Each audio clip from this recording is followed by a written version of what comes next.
Hello, everyone out there. This is Miguel from Nerdy Geek Talk, the source for all your nerdy geeky needs, here with another installment of Steel City Bots.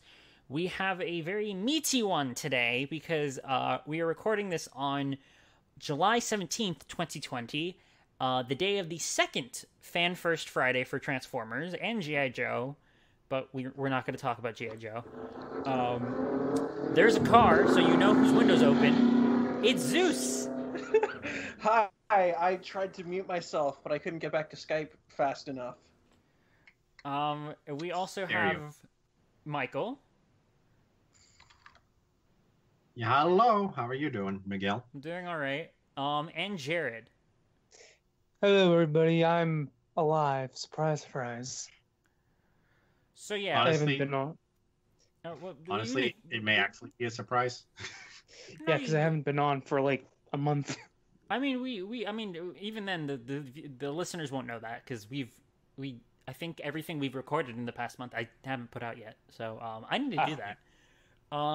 Yeah, but this will light a fire under me because a lot of this is hot now, but in like a week it'll be old news.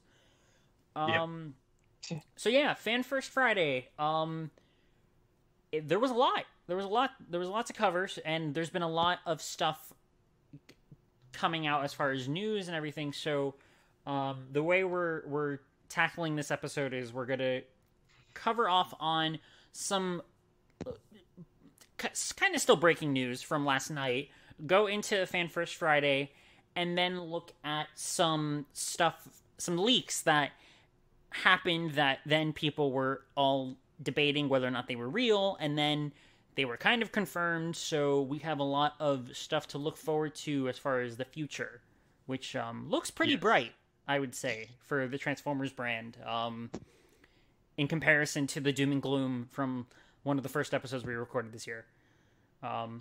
Surprising for 2020. Yeah. The new toys are like the one good thing about 2020. Which, in the grand scheme, not does much. balance out. It doesn't balance out, but it just helps make the pain easier. We're getting too real here. Dial it back. So, to dial it back, the first thing we're gonna touch on somewhat, probably talk a bit more about it later on, is last night. Thanks to, I'm assuming someone's lurking on LinkedIn, it was discovered that John Warden is no longer the design manager for the Transformers brand. He has transitioned over to Power Rangers and Ghostbusters. For those who may not be aware, John Warden, design manager, usually a guy you would see at press events, in a lot of the videos that they were doing for like the design desk videos. He wasn't featured in a lot of those. I remember they did a video for Bumblebee for the MP release at Toys R Us, and he was there. It was, I think, was it him and I forget which Takara designer was also in that video. Does anyone know what I'm talking about? No. I do not know the video of which you speak. I I'm have sorry. I think it was clue what either you're talking Hisui or Yoke-san. It was either one of them. I'm not sure which. I don't know who either of those people are. So anyway, yeah. So John We don't Warden. have time for this history lesson. What happened? We don't have time for that history lesson. No, we don't. Right now. We'll add that to the end. No, we won't. No. So yeah, John Warden will no longer be part of the Transformers team. I'm assuming, based off just how this is and how the sort of toy production cycle works, the final installment of the War for Cybertron trilogy will be his sort of final say on Transformers. Personally, I've had very limited interactions with him just at the events that I've been able to go to and everything. I think if I had been able to go to HasCon or BotCon, I would have had more interaction with him. But he was always a very swell guy and in person, and then in a lot of the videos and a lot of the interviews, he always seemed to have a real love and passion for the brand, as much as people kind of say about like, oh, like John Hasbro, Warden's the reason why we only get G1, this and that. Thinking back to the sort of tail end of Thrilling 30 into more like the start of Prime Wars, which I think really marks the beginning of him sort of running the show as far as design. The stuff that's been coming out in the line's been pretty spectacular. I mean, we've gotten combiners, headmasters, a bunch of kooky stuff with like Power of the Primes, a lot of characters getting pretty definitive versions at a main line, where previously it would have been like, all right, we're gonna like just repaint a guy and kind of call him like, or like a good example is Rotorstorm. We saw a Fan First Friday. People were upset. He had the first Fan First Friday. He had Vortex's head, and then spoiler for later. But today they showed Spinister's head, not I keep calling Spinister Vortex.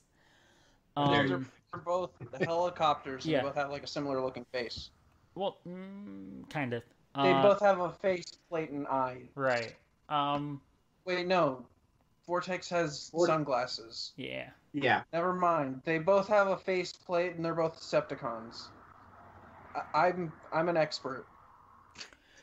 So yeah. Okay. So they showed. Oh no, he's got updated. He actually has a unique head and everything, and that's something where it's something at this point I expect, or I'm confident enough in this team that if they're going to do a new version of an update of a character, even if it's using a different tooling of like, because like Spinister and Rotorstorm don't look anything like each other or whatever, but they're both helicopters and everything. It's like at the very least he's gonna have a new head. Like that's almost a given at this point, if not a crazy amount of resculpted parts. So that's why it was that other week when they showed Rotorstorm, I was disappointed because I was like, I thought we were past this.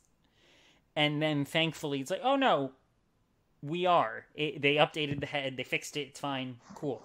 So no, I think a lot of the stuff, the brand's made a lot of progress as far as the design and the sort of toy side of things. Some of the greater, like the decisions they make as far as which characters they do, what rosters they do, the sort of repetition of G1. Sure, that's something that we can kind of bemoan and have gripes with, but also now it seems like things are gonna look a little bit better, which is great. But the thing that I wanted to turn, I didn't want to talk this much, at least at the upfront, but the thing I wanted to turn it to you three specifically is that all three of you came into collecting under John Warden's tenure on the brand. So I'm curious how, like, just in where you've seen things move since the start of Combiner Wars, and how each of you feel kind of going forward. Let's have Michael start.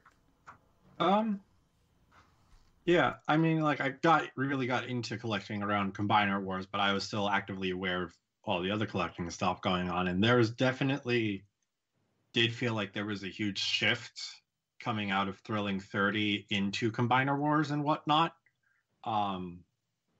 Just as with the whole homogeneity kind of it, like, yeah, we didn't get a whole lot of variety, but again, our other generations representatives were, and we were talking about this before the show, and Miguel said, like, yeah, there were other generations involved, but they were on other anniversary years, and it was like a handful from a couple of different series, not a good mishmash of everything. And then Time's Return came along, and it was killing it. And then Power to the Primes came in. It was just kind of like a weird whimper. Then going into Siege, we were seeing the designs, and we were seeing how great they looked, and then we were getting them in hand and how great they felt. And that was also like a huge another like shift involved in this whole thing. And Earthrise, it's got a lot of good hits, but it also does feel like the awkward middle child, since a lot of the characters we're getting this are the same ones we got in Siege, except with Earth modes, and are probably mostly retools from... Sorry, I just almost knocked my laptop down. Retools from the Siege versions, like, spoilers, Ironhide. But it's very cool to see, and especially with the attention we're really seeing with attention to detail, of attention to what interests fans really into, and especially now with the accessories and the masterpiece-esque quality to them. I wouldn't, well, not necessarily quality, but like, as Miguel put it, like the 2010s era. Like the engineering. I mean, the engineering and the idea of including extra bits to reference even one-off things like Cliff Jumper with the water skis. Yeah, they're doing the mini masterpieces is sort of the term people continue to use, and I'd be more hesitant to use it on the WFC stuff than the Studio Series. I feel like if you're going to compare the two, Studio Series feels a bit more close to that idea, but the War for Cybertron stuff has also been pretty spectacular. Yeah. Yeah, you were saying. Yeah. Well, honestly, I would probably argue with that. I do think the War for Cybertron is a bit more of the mini masterpiece kind of a thing, like I was saying with the specific accessories, where it's where with the Studio Series, like, at best you've got like a weapon they use. The one I can think of off the top of my head that's probably the most mini masterpiece-esque is the Shockwave, that has the paratrooper and brains and wheelie. I mean, I guess when I think mini masterpiece, I'm thinking more of like the engineering. And the attention to detail to get something very accurate. Where, well, the War for Cybertron stuff is especially like the Earthrise stuff specifically, is aiming for a lot of accuracy. It's still like sort of filtered, but then I feel like in the past, 3 years since they, like, on the masterpiece side, they've truly gone, it's like, okay, we're going to go for the most accurate sunbow designs as possible. It's like, maybe there's a reason why we reinterpret these designs rather than just straight up doing the sunbow cartoon models. Yeah. Maybe there's a reason. Yeah, absolutely. But accessories and everything, yeah, I can see that. And I know, like, again, I'm not super familiar with a lot of the masterpiece figures, but I remember people saying, like, the Cliff Jumper definitely uses a lot of engineering ideas from the first masterpiece B mold. Yeah, and some of the surface sculpting kind of resembles what they did, so it seems like there's some common thinking. Or looking at old notes. Yeah. But so to sum up my thoughts with it, it does feel like when John Warden was heading it, there were about two different phases. The first phase of like getting into it and like getting some of those stranger gimmicks and characters out there, and then now it's just like, I'm going to snap my fingers and I'm going to produce highly desirable toys. Well, it's basically the Prime Wars and then WFC, sort of, if you want to... Yeah. Because that's the two. Where Prime Wars was very much like, here's all the crazy gimmicks that you were told you can't have. And then at WFC is like, we're going to reboot classics. It's like, okay, cool. But we're also going to make them super articulated and really fun. And you're just like, damn it. What are you doing? It's like, classics Starscream. I'm like, no, that's dumb. And then I get the damn Earthrise figure, and I'm like, I need them all. Yes. Come on, Sunstorm. Come on, Slipstream. They gotta be on a short list. Select something. Yes. As long as it's not sold at Walmart. We're gonna have a lot of things to talk about Walmart in a bit. Yes. But Yes. Jared, I don't know, if you have any strong feelings or opinions about the fact that John Warden is leaving, how you feel about like the stuff that the time that him and his team have spent, and the stuff you've bought. Have you liked it? Have you not? For the most part, I've liked it. There have been some like not so good moment or like things, but for my very short time being a collector, for the most part, I've really enjoyed it.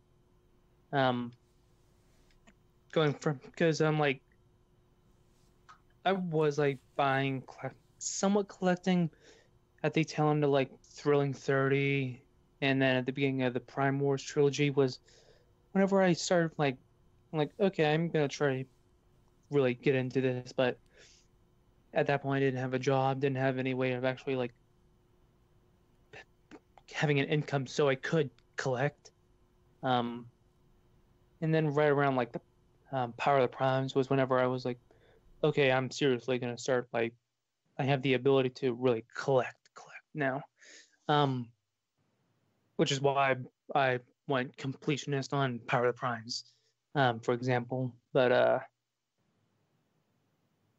yeah, I can definitely see how like the Prime Wars trilogy was just like, here's all the stuff that you all know and loved from the original cartoon, and then with like WFC and Earthrise, them just being like, okay, let's just get all the main guys that everybody knows and loves, and put a little bit of like early masterpiece sprinkle on it, or at least the looks and feels of a masterpiece figure at times. And yeah, that's basically really all I got. Again, since I'm like I started collecting like only like 2 or 3 years ago, I don't really have much to say. Mm-hmm. Yeah. All right, Zeus, you're up. So I'm kind of course, the minute I turn my microphone on, I'm kind of two minds on this, in that, like, Generations has been kind of going in interesting directions for me, because, like, Prime Wars was about 2 steps away from where I wanted Generations as a line to be for a while, in that it was giving us the kind of weird, obscure figures that we never thought we'd be getting.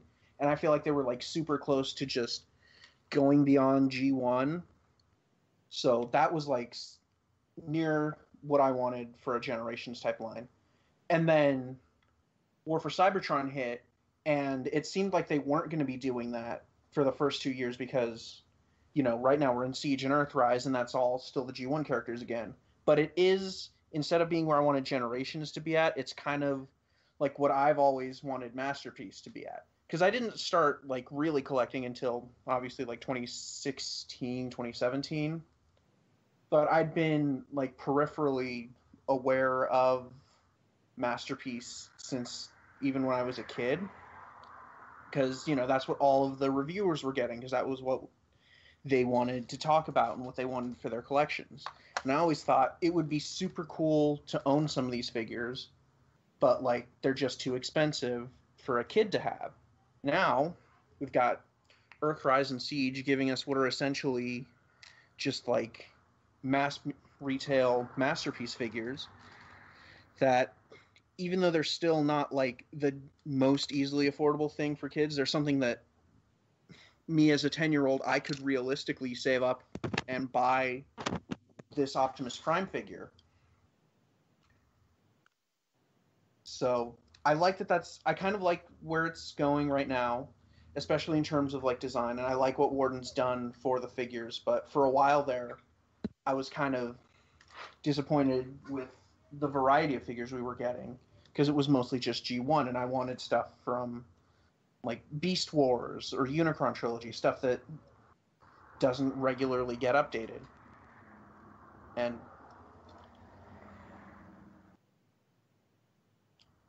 cars are annoying. Like 3 just passed by right now. But anyways, it's looking like if what we're seeing from some of the leaks and the rumors is true, we will be at least getting Beast Wars, and that could kind of be like a backdoor into getting more non-G1. And I'm realizing it now that I barely talked about John Warden. I like what he's done, for the most part. I feel like though we spent too much time in G1. Well, yeah, it's like that's been, and then also it's like that's one thing I imagine is that he's not the sole arbiter of like, no, we're only doing G1. It's like there's the brand manager, there's other people on the team, if there's some sort of mandate from higher up of like you got to keep things where like the money kind of generates and nostalgia is the big thing across the board. This and then that. There's like Takara's got their hands in it somewhere. Right. However, and they're just like no one over here cares about anything but like the 80s and like this kooky like side thing probably. Yeah, so I would say certainly like as far as like the types of characters, the types of pulls they've done to like throw back and like bring some sort of nostalgic twist to it. A lot of it has stayed in the 80s to the point of nausea. But at the same time, there's a lot of advancements that were made, or some deep character pulls, or setting up precedents of like, or just a not precedents, but a setting up routine of like, if we're gonna start a team, we're gonna finish it. Like that kind of getting ingrained into us of like, if we're starting a team, we're gonna finish it, and then accomplishing that for the like, if not every single time. Off the top of my head, I can't think of a specific team that they didn't finish. We never got, although this was with Takara, I guess we never got I forget who it was that went with Die Atlas and those other two. Grandis? Yeah. Well, like Grandis was Star Convoy. Oh, okay. Or maybe Grandis like and Great Shot or something. Sky Garrett. Great, we got Great Shot. Oh. Wait. Yeah, we did. Which one's Blue Bacchus? Oh, Blue Bacchus is with Sky Shadow. We've never gotten Blue Bacchus. No one's ever done Blue Bacchus. There we go. I'll give you guy. that. That's the but as far as Hasbro's concerned, Sky Shadow goes with Overlord and Six Shot because he's a phase sixer. Yeah. So they finished that. They did. I know a finish team. that. They never gave us the other two Autobot Target Masters. That is one I thought of. That I was thinking Zeus was going to mention that, but yeah, we got the three. I did forget the Target Masters. We got the 3 Decepticon Target Masters. We got their Target Master partners. We never got the Autobot ones. All we got was Crosshairs. Yep. And we technically just got his Target Master partner with the captive pinpointer in the War for Cybertron Megatron box. Yeah, comes with him and Lionizer. Yep. Or not. But I mean, when there are yeah. gaps, they're kind of more of exceptions to the rule, it feels like. Like we were just saying with long. because sometimes it just takes a while to complete, because at the end of Prime Wars we were like, oh, where are the other 2 female Autobots to go with Alita, Moonracer, and Firestar, and then Siege gave it to us. And then we were all Siege and selects. the headmaster horror cons, the fact that that in a line, and I kept screaming it, the top, like at least in my head, in a line where you made all of the Voyagers triple changers and headmasters, you somehow don't make the headmaster horror cons. How? Who are triple changers? Who are triple changers and headmasters? But thankfully, Siege Apeface, Earthrise Snapdragon, and Crown Jewel Earthrise Scorponok. Boom! You finished the year 1 headmasters. Don't people start saying, "What about the headmaster juniors?" or like the later headmasters? I don't know what to tell you. They haven't started those. They don't count. Well, no, they did. They started them. I mean, they haven't started them in like full scale, but like They did the heads. They did the heads. They did Cancer. Right, I don't remember you're right. Cancer's English name. Loud something. No. No. Uh, the purple one, right? Who was a T-Rex. Yes. Uh, Crash Bash, but that's an alternate name because of trademark. what was their actual name? Squeeze I'm trying Play. to think. Squeeze Play. There we go. Yeah. Ooh, I don't want to know who has that trademark. So yeah. So I mean, it's like, not to get too far off on tangent, but no, it's just like, sure, there's good and bad with anything really, but I think for the most part, John, like he did good. He did good. He'll be missed. Power Rangers and Ghostbusters are, well, he on his LinkedIn he listed Power Rangers and Ghostbusters, but on his Twitter he just put Power Rangers. So who knows how much involvement he'll have in Ghostbusters, but at the very least, Power Rangers is in good hands. Ghostbusters, if he's also touching that, I think things will be pretty good. It'll be interesting to look at the other side of the toy aisle in a couple years. Yeah.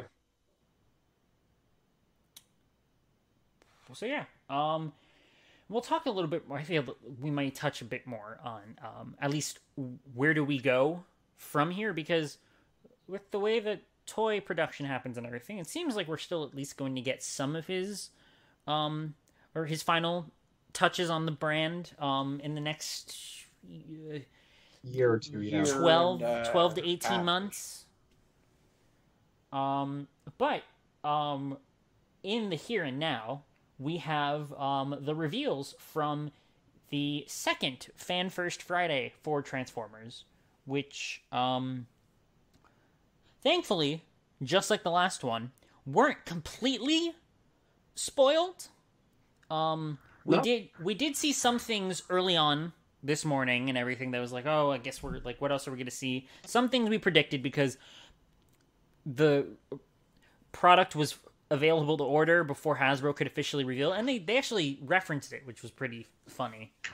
Yeah, that seemed a bit odd that they would mention that. Well, I think they can't. They have grown to be a bit more transparent, and also I think with the way the fan first Fridays are, where they're being a bit more casual, it just kind of makes sense. It's like, well, yeah, you guys beat us. Oh yeah, you're right. That guy was very casual. It was Rachel who's part of the marketing team who was talking about like exhaust and grease pit specifically.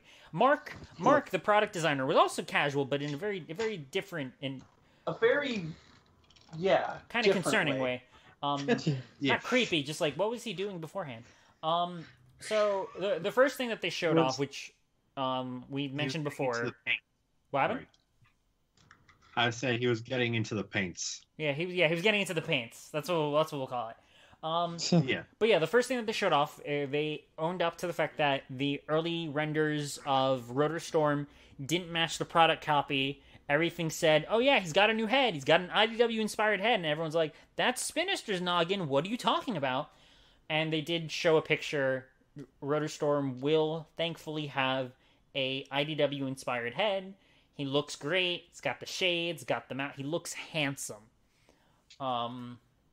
He does. I'm very excited. The other Does thing anyone else want to get the Rotor Storm, the Spinister Head Rotor Storm, though? no, Like, just No. knowing that it exists in some form. like I a couple want of one samples. Yes, I want one of the samples. Just Stock, because, like, that would be the kind of fun, weird thing to own. stock eBay. I will. Yeah. Hope. I think my dog's scratching at my door. I'm gonna step away for a second. All right, I was gonna say hope that one of the ones that you. Well, see, it doesn't even have a window box, so and he's not sold in stores, so you can't do the thing where you go and you look for one that's got the production error, so he's got the wrong head. Yeah. Um. What you can do is hopefully get lucky that yours is an accidental wrong-headed copy, So I and kept. then sell it on eBay for like triple. Yeah, I kept seeing this, so I want to pose a question here. Did anyone not have this pre-ordered because he had or at least the first stuff we saw had the incorrect head? No, I still pre-ordered it. I didn't have it pre-ordered, but only because I don't have that kind of money right now. Okay.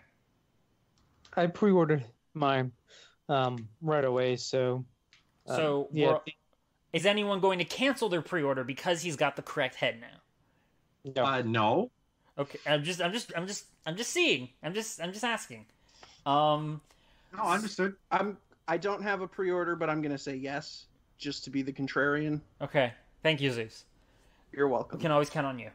The It's other what thing, I do best. the other thing that they mentioned, which was revealed this week that we didn't talk about, was Maverick, the Top Gun crossover, was officially revealed and up for order, and was way easier to get than the Gigawatt. Yeah. I think you can still get Maverick right now if you want. Right. He's $50 Voyager, comes with the volleyball. Bold of you to assume that anyone wants. Kind of looks like, or is reminding people of a Cyberjet. I think the general consensus here is none of us like him. Yeah. Not so much. Yeah, I don't think anyone on he the needs show. like some paint and at least some pictures where he's got his wings in the upright position, because it looks like he's got the tooling to do that, and they just don't look good as a cape. Right. Like, the pictures aren't that flattering. I will suspect that a lot of the deco choices and just the way the figure is prioritizing the vehicle mode is due to the licensing agreement. Also the fact is I think he's a licensed jet. I forget the specific jet he is. And But the wings, he'd have to be like a Tomcat or something, right? well, yeah, no, that's I can't remember this. Yeah, but he's a Tomcat. I can't remember the full thing. But so I think it's a licensed jet. So whoever the license holder is, or the licensor is reviewing this. But then also it's a Top Gun crossover. So the people who own the rights to Top Gun toys are also looking at it. So you got a bunch of people. You gotta please. And then also Tom Cruise probably. Oh, sure.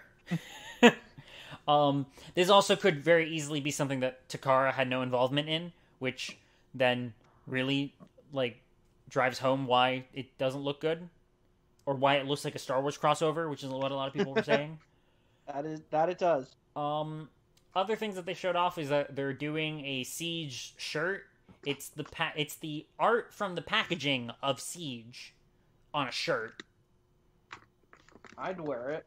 I kind of want it because I've kept thinking to myself, I kind of want to have the art from the different series. And if they're going to eventually just do all 3 series on shirts, I'd be down for it. I'd wear it. I sit in the shirt because I'm just like, I need more Transformers shirts. That too. I need more shirts to wear to conventions. There's only so far that 3 BotBot shirts and the Toys R Us Never Forget shirt can get me. I didn't even get the BotBots. I missed out. They're no longer in stock. I have 3 of them, and I think one of them has a hole in it that I need to get patched up. Which sucks. It was my favorite one too. It was the pizza one. Yeah, that's the one I wanted the most. I actually Anyway. have, I actually have a hoodie with that same Siege artwork on it. I bought it like whenever Siege like was just coming out. It is most definitely from a separate company. It's definitely not licensed, but Yeah. yeah. I just remembered that they made those Prime Wars shirts, and I never got a Yeah. punch counter punch one. I got that one. It's so good. I love wearing it. I don't. Ugh. I got.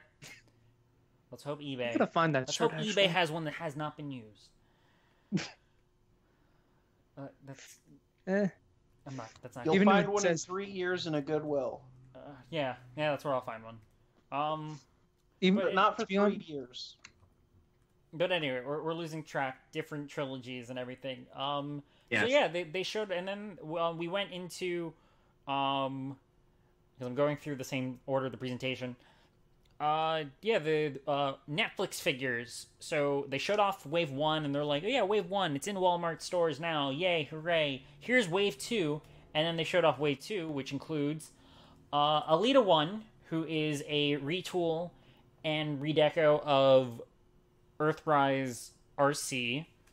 They showed off Wheeljack, who is a redeco of Earthrise Wheeljack. Red Alert, who is a redeco of Siege Red Alert. Impactor, Siege Impactor, Weather Deco, and Bumblebee, who is a retool and redeco of Earthrise Cliffjumper, who is also a licensed Volkswagen Beetle, which was And something has no battle damage. and no, yeah, not RC. Alita 1 and Bumblebee have no battle damage. The rest of them do. So the fact that those two don't have battle damage seems to suggest this might be your only shot, which is Yeah. really annoying. yeah, Unless yes. slightly touching into other territory of future stuff. Unless they get re-released in War for Cybertron 3. Maybe. We'll have to, I guess, see about that. There's also the Studio Series 35th anniversary deluxe Bumblebee listing. Oh shoot, you're right. Wow, that Bumblebee listing that they had was I think the Cybertronian bee. The bee listing that showed up, people were able to cross-reference it, and it's probably the Cliffjumper retool. All right. okay. Well, I know that's on the list, so I figured I'd bring it up. Yeah, and then Yeah. that reminded me. Yeah, there was pretty sure that one was. People were able to figure out which one that was. The other two things that they did show off were, and I'll do the two Voyager packs. So we're getting a Earth mode Voyager Soundwave. So that's the one that was leaked amongst a bunch of other stuff, along with Maverick and some of the other the Cyclonus we saw, Thrust, Sturge, Yes. that crop of leaks. So we now know where the Earth mode Soundwave's showing up, and he comes with two Micromasters. So he comes with Ravage and Laserbeak, who are both redecoed, and at the very least, Laserbeak has a new head. I can't. Does Ravage have a different head? I rewatched the stream and it Ravage sounded is like identical. they said Ravage also got retooled to some extent, but I don't see it yet. No, it's just that he has a slightly new deco, so that he looks more like a cassette. It's identical in every other case, every other way. Alrighty then. And then the other 3-pack is Voyager. What is labeled as a Voyager Optimus? It's the Earthrise Leader It's without Earth- the trailer. It's the Earthrise leader. Yep. No Which trailer. Which kind of makes me a little bit mad, because if I had known about that, I don't think I would have bought the leader. At the same time, I still love the figure and I don't mind the trailer, so it's only like a little bit mad. Yeah. And then he comes with two translucent Battle Masters. One is a Taraxodon redeco who they're both in like. I guess they're They were supposed to be. describing it- They're supposed to be like his energon or his energy axe orange, but they kind of come across as piss yellow. And the other So- one is a shield. It's the sound barrier mold. Did Yeah. we get a price for that one? 40. 40? they're- Yeah, it's only $10 cheaper. At that point, I don't care. Actually, I probably would have just gone with the trailer. I I- thought it was going to be 30. I think we're for Optimus, where some of the not benefit, but some of the value in this version lies is in the fact that because he doesn't come with the trailer, he may have the completely blue legs. Mm-hmm. And the fact that the sort of battle damage weathering deco, at least based off of the render on him, is pretty much It's minor.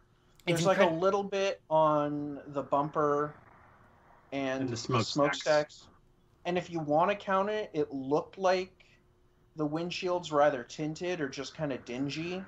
and then he might have some on like around his forearms and everything. But even then, the way that they've applied this, especially the weathering deco that's been on the Netflix figures, one, looks better, and two, I think they've learned a bit, so it looks I guess no, two, it looks better. So that's where there are some little things that make me feel like Prime might be worth it for and the little tweaks they do to his deco are fine. Soundwave You know again. what I just noticed? What? He doesn't have the silver stripe on his arm. Oh, Huh, you're right. That's weird because his vehicle is mode weird. does. Yeah. And also it might just be me, but his gun looks more closer to black than the one on the leader. Maybe Because the leader figure, it's like a very dark gunmetal, and this looks almost like a jet black. I mean, even then, we're looking at renders, so We are looking at renders. there's a little asterisk of like final colors may vary type of thing. So the main thing I'm looking at are the weathering little tweaks, like the legs. I'm gonna wait until I see like in hand samples to really like then determine. It's like, okay, are his legs and I imagine his hands and his legs and the back of his head, everything that I'm pretty sure is casted in the gray. Actually, the back of his head was casted in red. Oh, it is? Yeah, a little bit of paint scratched off of mine on the back, and it's very clearly red plastic. Okay. Well, then if the hands and the backs of the legs are still from like the trailer's mold tree, and they had to paint, and the normal one, the legs became gray, the hands were painted. If those end up being bare plastic, there might be some benefit to that. Or if you want to buy him and you think that for $10 cheaper and you get two Battle Masters instead of the trailer is worth it, by all means. Soundwave's completely worth it. Problem. Because he's No, I was just say the problem with a lot of these is that Walmart. they're Walmart. So the one last one that they did show off, and then we'll talk about the Walmart fiasco. Was they showed another spoiler box. This one, the Cybertronian text, which they were very quick to be like, oh yeah, you guys will figure it out, and like immediately people were like, yeah, it says Fangtron Giza. Fangtron, no one really knows what that means. Giza is the name of the Arms Micron that Arms Micron Nemesis Prime had, and the Minicon partner guy that Power of the Prime's Nemesis had. Yeah. yeah.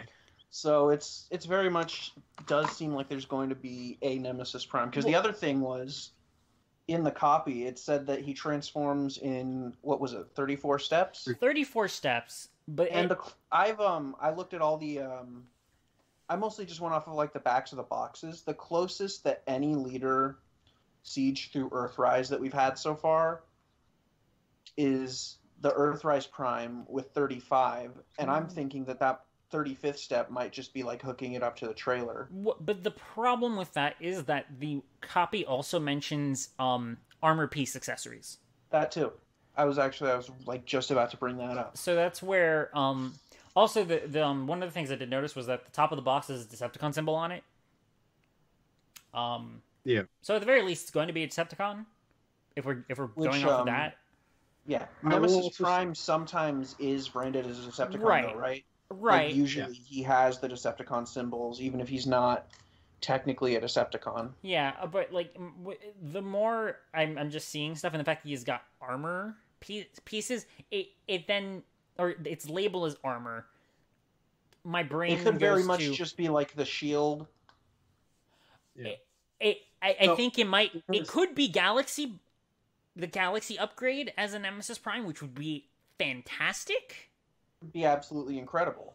Or it could be Shockwave, which would be boring. It would be boring. It wouldn't make sense with the 34 steps. Right. Well, then what, 28? Which then the steps might be, because that's the other thing, is that we're also just going off the product copy, which the steps, there could be an error in there, or they could be counting the steps differently. The armor could be a red herring or something labeled incorrectly. So it could just be the shield. Right, but I'm not sure that they would use. It'd be really annoying though if they used that mold as a Voyager and then we're also trying to sell it to you as a leader because it had the box. Yeah. In the same wave, that would be. You got a very good point with that. But I also, while talking about the product copy, I do want to point out one thing. Mm-hmm. I think the product copy says one Battle Master, while in the live stream, I did catch that they were saying a couple of Battle Masters. Right, yeah, so what they were saying on the live stream and what the copy says also doesn't match up, so there's really not much to go off of, except that there will be a Transformer in it. There will be Play-Doh in it again, and there will be Energon cubes again. In my heart of hearts, I want this to be Galaxy Nemesis, because that would be amazing. I don't think we're going to get that, which is going to be sad, but that does not mean that they won't eventually do something with that tooling and hopefully make it evil, because they haven't redecoed that toy, and I need them to do a Nemesis or a Nova Prime. I need them to. Yes. Not the same. I don't want them to do Nemesis Prime as in the Nemesis Prime version of Nova. They need. No, I understand what you're saying. No, I'm explaining it to the other people out there in the ether who are hopefully listening to this episode. Fair. But yeah, so these all went up on Walmart's site, part of Walmart's separate thing of Walmart Collector Con, which basically was them dumping a bunch of new product listings on their website. 11 this morning,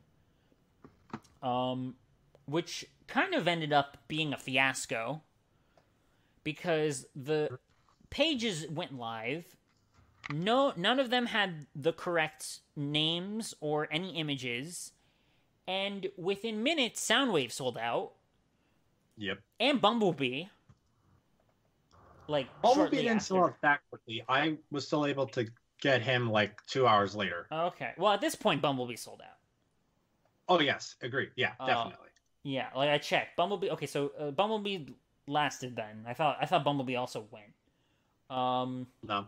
Not that they also confirmed that the Wave 2 Deluxes will come with the rest of the pieces for Teletran 1. So, yeah. So if you're into that, you gotta buy them all. I was lucky enough to pre-order what I wanted, so I have the new Deluxes, Soundwave Prime. I don't know why I have Prime pre-ordered. I think I'm going to hold out and just see if he's got different legs, because then I might keep him. Otherwise, I'll drop the pre-order. And the box until we know what's in the box, and then if it's something I want, I'll keep it. Was anyone else able to score anything? I pre-ordered Bumblebee, Alita 1, and Wheeljack. I did Wheeljack on the basis of, wow, the whites look a lot wider in the promo photos. And then later on, I looked back at the Earthrise Wheeljack photos, and they look like the same white, so it's entirely possible that it's literally going to be the same off-white color that Earthrise Wheeljack has. So I'll probably wait for photos to come out to really cancel it, but it may not stay. Jared, were you working? Either that or this. Hello. Sorry. Hello. Jared. Miguel. Yeah, I'm here. Okay, Jared. Hello. Oh, okay. All right. Sorry, I'm recording or I'm doing this on my phone because my laptop won't let me join Skype. So complications are a thing. Were you able to order anything? Michael, I'll come back to you, but I just wanted to see. I ordered the spoiler box, and I believe that's it. And if it's something that if it turns out being something that I don't really like, then I'll get rid of the pre-order. But yeah, that's the main thing that I kind of wanted to grab. Everything else I'll pick up on my own time. Yeah, you and your Mercari finds. Oh yeah, I got I got all except for Scrap Face for $1 cheaper. Which is insane because you're buying it off of other people and you're getting it for less than you would have gotten it in stores. It's crazy. Yes. Yeah. Half the time that I go and looking, it's like, okay, I'm going to pay $5 or $10 more, but when am I going to end up finding this stuff? And then I eventually, after I overpay, then I find it. So we've now appointed Jared to sharing Mercari finds after he's already secured stuff for himself, which has helped some of the people in the crew, such as Soundjack, score some of the Netflix stuff that's been difficult to find in our respective areas. And fun fact, the seller itself lives just outside the airport in my city, so I wound up getting the packages no more than 2 days after I order it. So it's almost like you just have this guy who's just buying stuff for you, and then just pretty much, and can't count the change right, so he always ends up losing $1. Zeus, did you go in for anything, or are you sitting out for now as far as pre-orders? I'm trying not to spend all my money. I'm gonna wait it out. There are only, I think, 2, possibly 3 figures from that line that I really want. Alita, Bumblebee, and Soundwave? No, Bumblebee, Soundwave, and potentially the spoiler figure. Okay. I'm actually maybe 4, because I am kind of semi-interested in that Alita. Cool. But I already have the Power of the Primes Alita, and if I'm going to get that mold, I'm going to get it as RC, because I don't have an RC. Right. If I like it, I'll get Alita. If not, I'm good with my Power of the Primes one for now.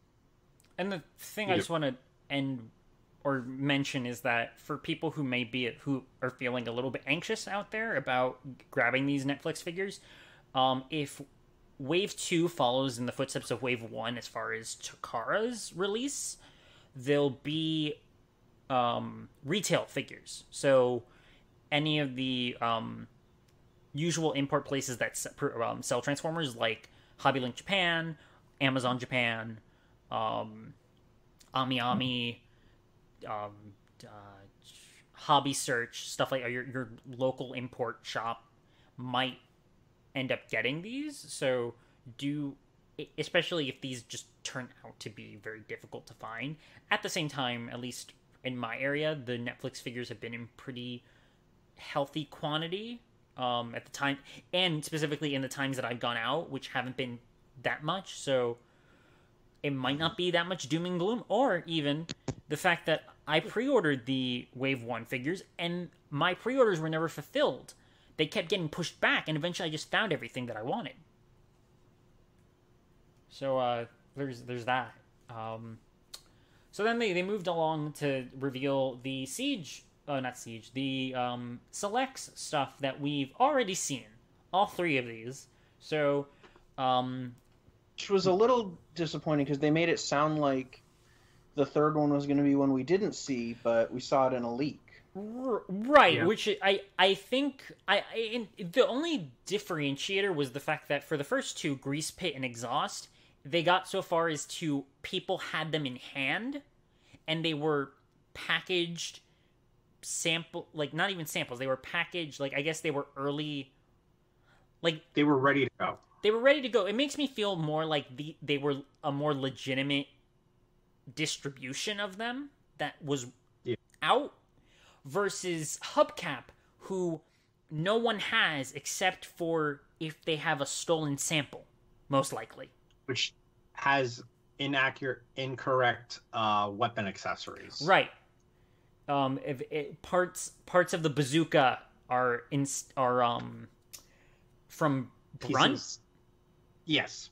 Yeah, it's pieces of Brunt instead of being. One piece is replaced with the Brunt bottom of the the little extender for his cannon barrel, the gray bit, which is definitely weird, but I think makes sense because it might have been coming from the Centurions, because I think that part might be the same coloration. Maybe that's an interesting theory. But yeah, so we have Grease Pit and Exhaust, who lots of people, myself included, have in hand. Seems like all of those early Exhausts have a bum right, or just a bad right knee. So hopefully these don't have bad right knees. So Grease Pit and Exhaust were available to ship from Pulse and at least Pulse, and I'm not sure about the other retailers because I was looking at Pulse. Not quite. Not quite? Exhaust was to order to ship. Grease Pit, I went and double checked, and it doesn't ship till the 4th. Okay. So Grease Pit will be next month. Yeah, Grease Pit will be next month, and then Hubcap, I think, is start of or middle of October. Okay. And then Hubcap, retool of Cliffjumper, new head. Never mind. What? September 1st for Hubcap. Oh, okay. So one selects a month. You get one now, you get one next month, you get one a month later. Hubcap, poor Hubcap's description on the site. Did anyone read it? No. The poor guy. It just talks about how he can't catch a break as far as his identity, because people think he's Bumblebee, and then because he's yellow, and then they mention how in 1986 he was available as a mail away figure. They reference it as if that was the only way to get him. I'm pretty sure he was available at retail, but yeah, he was right. The mail away version was labeled as Cliffjumper. That I went to, me corroborating that was as far as going to the wiki, which may very well be where Hasbro lifted that from. So if the wiki's wrong, the product description's wrong. But I wouldn't expect that to be the case. And then it mentions how the first time he shows up in fiction, it was in Megatron Origin. Yep, where he dies. Yeah. He dies? No, he shows up in... He shows up in Sins of the Wreckers. I made a huge mistake. I was thinking of Bumper. Which, who knows now, because I also didn't look any of this up, so who knows if when they're like, oh yeah, then he shows up in Megatron Origin, and Megatron Origin at the very least, who knows if they were looking at Bumper instead. I don't know. But yeah, poor forgettable Hubcap. No wonder he did what he did. That's funny. After there was a story released earlier this year that basically said the same thing, that told that story, but about Cliffjumper. Yeah, how everyone thinks he's Bumblebee. Yeah, all the Bumblebee-esque looking guys are all just going to be, yeah, your whole existence is to kind of remind people of Bumblebee. Boo-hoo. So sad. So sad, too bad. So, Michael, I'm assuming you ordered everyone. Yes. Jared, did you order any of the selects? I ordered exhaust, grease pit. I did not order. The other guy, hubcap. Sorry, man. No, sorry to hubcap, I guess. No, and then Zeus is trying not to spend all his money. So yeah. And I don't care about hubcap. What about exhaust or grease pit? I'm gonna go in on them later. Okay. They'll probably be around. They did the Mark, who was the design what did it say he was? He was a casual Mark. Product design. He was part of product design. Yeah. He did say that the misspelling of exhaust on the tampagraphs was some sort of reference that we would have to ask John Warden about. It's one of those things. So tune in to the next time anyone could speak to John Warden in person. Actually, people should tweet him out. Tweet him out. Just tweet at John Warden. Yeah, tweet. So many people are gonna tweet at him that he's gonna get mad and just be like, "Shut up already." Well, he probably wouldn't say it in a recorded medium. He would probably say it in person and kind of like joke about it. But if you want to, at Warden5, that's Warden and the word 5 all spelled out, on Twitter, tweet at him, congratulate him for his new position, or ask him, why is exhaust misspelled? What happened? Did you not use spell check when you were writing up whatever brief you sent to the Deco person? The last two, or do both, or do. In fact, if you're gonna ask him, probably do congratulate him so that it seems less annoying. Mm-hmm. That's what Zeus is gonna do. Yeah. I'm gonna do neither. I'm just not gonna tweet at him. All right. The last three reveals were all revealed prior to the live stream. The one that was revealed yesterday, which actually no, we'll go with the one we'll go with the one that was or the ones that were leaked today that are probably, I don't know. I don't think these are as exciting, but Seeker Elite 2-pack and Autobot Alliance. Autobot Alliance, thank you. 2-pack. So 2-packs going to Amazon. One of them, 2-pack of Coneheads, Ramjet and Dirge. The other, 2-pack of Autobots, Ironhide and Prowl, who are both retools of their Siege figures. Prowl's got... Prowl is a redeco of the Earthrise, which is the sun. What's his name? Well, yeah, it's a redeco and retool of Smokescreen. You could also, it's all the same. They're all the same toys. So yeah, Prowl's got a better car hood. The render has Blue Streak's head. Yeah, Blue Streak's cartoon head for some reason. So fingers crossed that he actually has a Prowl cartoon head, and then this is used for a Smokescreen. Because if they're both Smokescreen and Blue Streak, I can't keep them straight. Blue Streak. He's got Blue Streak's head. Hopefully he's got Prowl's head when he comes out, and Blue Streak gets Blue Streak's head, or else I'm gonna be annoyed. Ironhide. He's Siege Ironhide with a new car front and roof that can be a shield or the kind of weird repair bay thing. Yeah. He comes with Smokescreen's gun. He does not look good. I think it may just need better pictures. Yeah, because Well, Ash, He doesn't look good. I figured out why I don't like him as much. Why? The area around his neck should be black. And it's black on the packaging art. Ah. Ooh, I see that now. Wait, So let me it just take a look. needs a slight deco change and then you're set. Wait, do we not have show notes for this week? No. Okay, cool. Off the cuff. Yeah, because like I'm looking at the render of his robot mode, and I'm like, why does he remind me of like one of these third-party Ironhides? And I'm like, because he doesn't have the correct like neck area color. It's red. It should be black. Because for me, if that was black, and then I put a repro label on the hinge, so he's got an Autobot symbol on his stomach, he's perfect. Yep. Oh yeah. If I have to paint the area around his neck, I'm going to be annoyed. Repro labels will help us.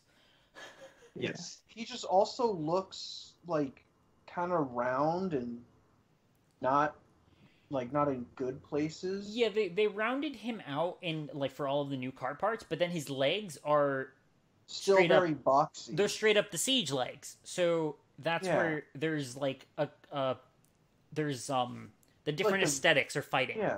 The vehicle mode looks nice. I like the vehicle mode.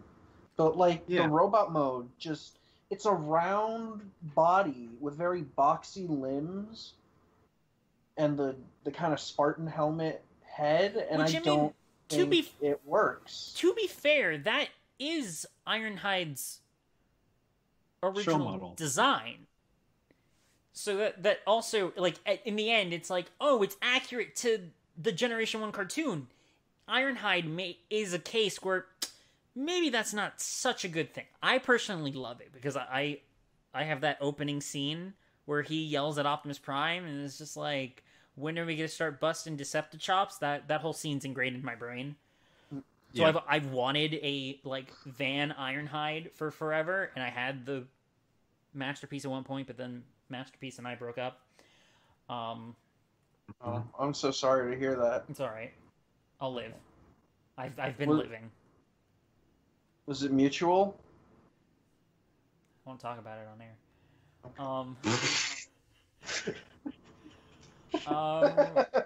So yeah, these are all Amazon. These are all Amazon exclusives. They went up. They at first the pages didn't go live, so this was people were going in through like the wish list trick. And the Seeker Pack went up a little bit later. I pre-ordered these because I'm a simp, but yeah, what makes me really mad is I'm still probably going to end up getting this set, because I didn't get all of the Datsuns last year. I just got Smokestream and Barricade. So I'm probably going to end up getting this for Prowl and then keeping the Ironhide because I'm a sucker. See, if it was something where Siege Prowl looked better, and it wasn't really that much of a toss-up, I would say wait until people start like purging their Siege Prowls, although some people might just convert their Siege Prowls into more Auto Troopers. Yeah, that's what I'm planning to do with my Prowl. I'm gonna sell my Smokescreen. That's what I'm gonna do. Which is also probably a smart move. I mean, especially so for some of the Siege toys, they seem to have Skyrocket, or at least I'm saying some. Skywarp and Ratchet apparently are like moneymakers now. So, because I mean they already tooled up Ironhide. The two I'm least likely to sell. Good to know. Well, yeah, I'm saying for anyone else out there, because they're probably gonna make a Ratchet. At that point, just say goodbye. If you can nab the Secret 2-pack from Target, say goodbye to Gray Skywarp, and you're set.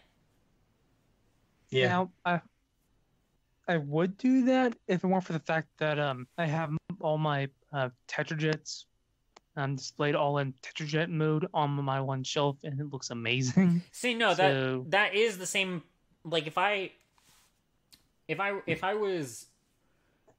this was like back in high school, and I needed to like continuously like sell stuff to kind of fund more stuff, I would totally get rid of the siege stuff in a heartbeat, but I have a bit more disposable income, and I don't have any self-control, so my brain's like, no, I should keep the Cybertronian ones, because then I have them before they get to Earth, and I have them after, and that's so cool. Because there's only so many series where you can do that. So, my brain, I have brain disease. Don't be like me. Don't get brain disease. You've been infected by the Hasbro brain worms. Yep, don't if, if you're listening to this podcast, you probably are too. Yeah. The cone heads look really good, though. I'm excited for those. Yeah, and then the product description does confirm that Thrust is coming, despite the fact that we saw Thrust. But hey, it's gonna happen. So one He's more. He's gonna be the Thundercracker of Earthrise. Because Siege Thundercracker was the only non-Starscream Seeker that was available at mass retail. I would honestly not be mad about that, because then that just means that he's easy to get. Yeah, no, I'm not complaining. I'm just saying it's going to be another... I think that's probably what's going to end up happening, and I'm fine with that. Right, which... Well, here's the thing. We're assuming mass retail, but if you look at the number that Thrust is listed at, he's listed as E26. That's right next to this set, which is E27. And that would be very off-kilter for standard, regular release numbering. Because Wave 3 mentions that Megatron is E38. And I know they've reshuffled, they haven't done the numbers in the exact same order, but that would be a very drastic change. So in my mind, I think Thrust may be another exclusive somewhere. The fact that a lot of, because there's been rumblings and stuff of a bunch of different figures and everything, and now we're getting to a point where for stuff that they've already set up as far as teams, completing the Dotsons, doing Ratchet Ironhide, because I think there's a listing of for Blue Streak floating around. And the fact that it's individual listings for these characters rather than just wave assortments. Is it almost feel like, well, no, because the Earthrise map thing said we were getting 4 waves, right? Yeah. So it's one of those things where I'm still with all these little things popping up, I'm still just lost as to who's in Wave 4. Yeah. Because if Blue Streak is his own individual release, that's him. Ratchet, there's a Ratchet listing floating around that's at a leader price point, which is crazy. Thrust, or at least it says lead Ratch. Thrust, at that point, that's all the trios, duos, and whatnot. It leaves Wave 4 to be this very up in the air thing, which one could also think, is Wave 4 going to be, at least something in Wave 4, going to be another scenario like Astro Train, and is it going to be a figure that we're also going to see repeated in the beginning of the next line, which, depending on how that falls, could be really interesting.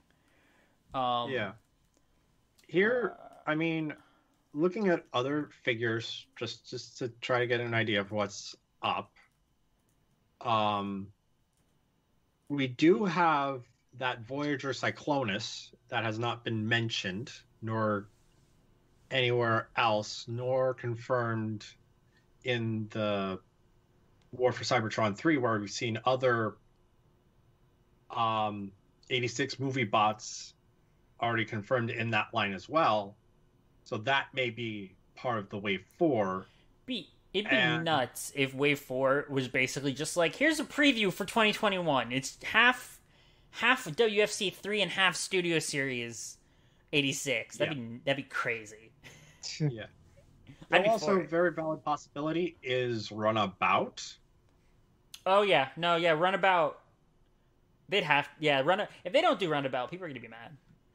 I mean, it's also, it might be entirely possible that Runabout is not in Wave 4. I imagine he will come, but I would imagine that would be a moment. Like, since Run Amok was the fan vote into it, they may not have slotted room for Runabout to be in Earthrise.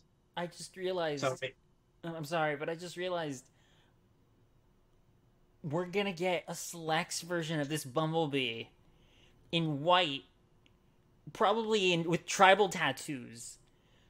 We're gonna get a weird, evil Volkswagen. That's gonna be amazing.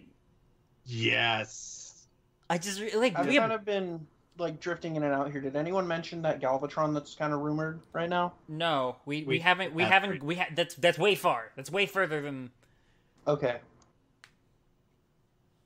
No, I was freaking out about the fact that we're gonna get a licensed evil Volkswagen probably with Bug Bite.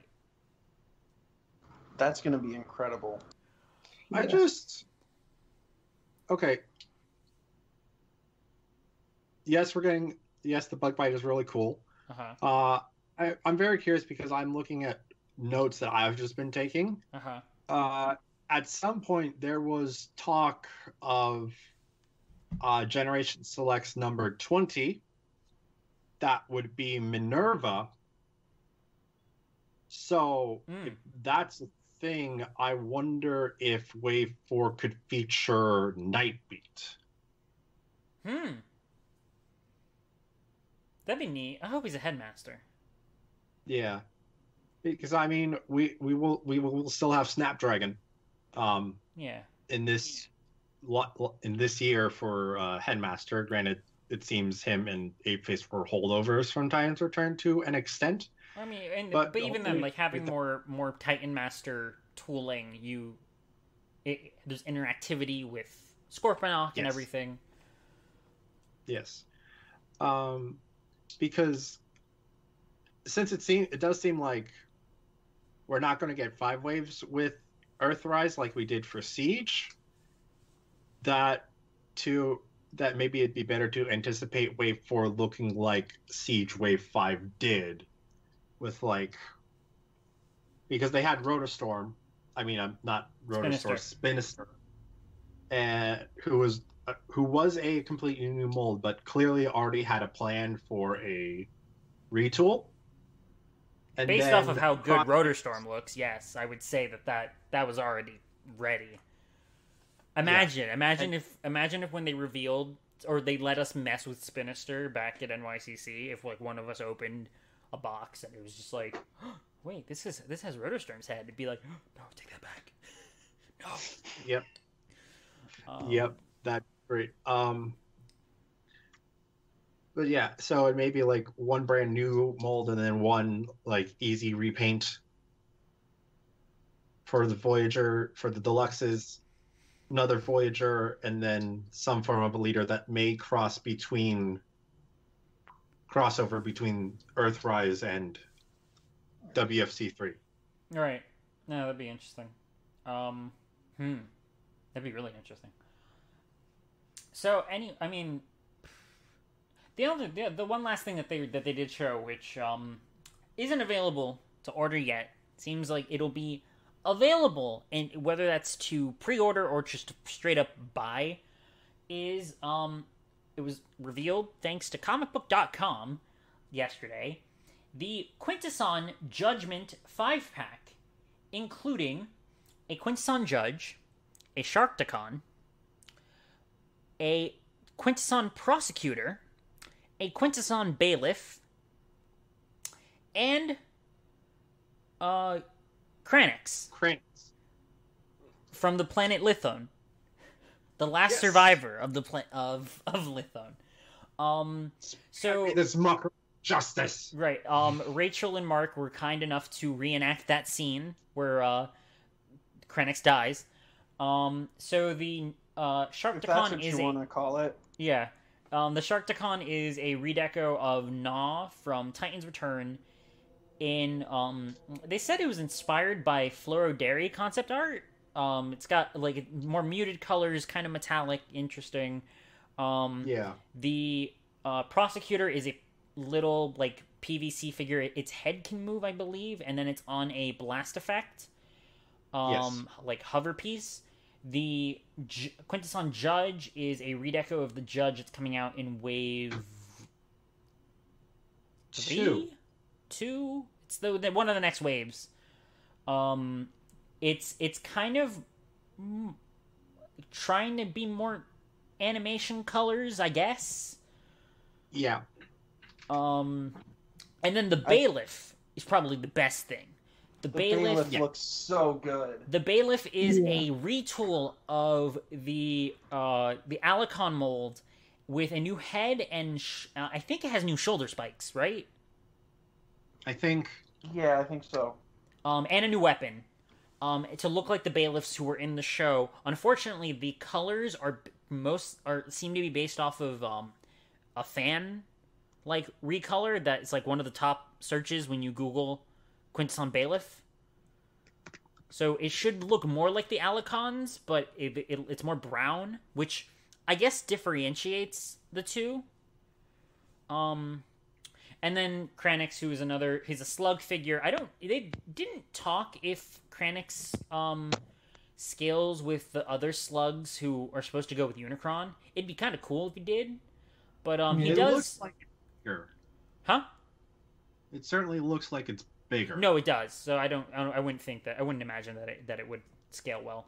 But they did show Kranix going into the Quintesson's jail cell, the Sharkticon's mouth, and the Bailiff's mouth in crocodile mode.